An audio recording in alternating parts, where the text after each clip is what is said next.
regular watchers of this channel will know how much I love the slightly I love innuendos, and I love the irregularity and the mistakes that come with errors in live broadcasting.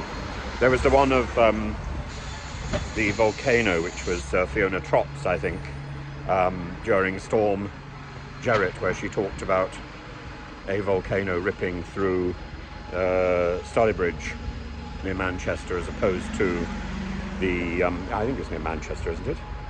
As opposed to a tornado, which is what she should have been talking about, tearing the tiles off the roofs.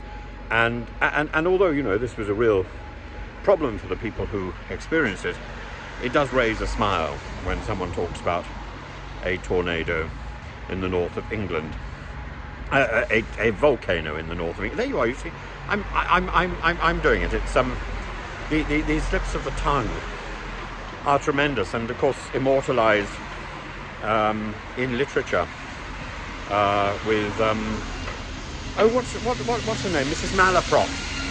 Malaprop,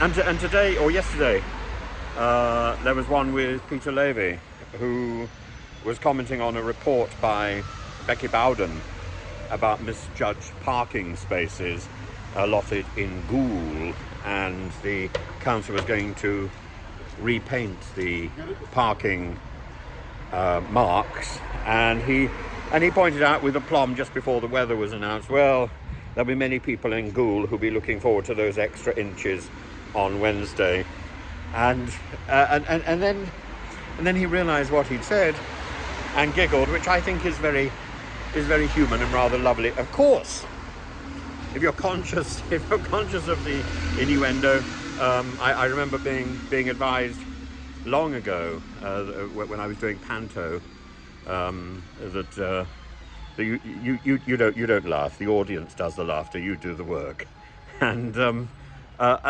sometimes it's very satisfying to be able to deliver those lines and then get feedback.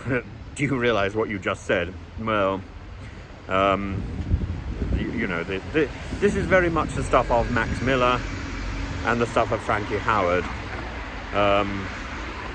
and these were the masters of the innuendo, and superb development in comedy, and something I think that's done surprisingly well in Britain.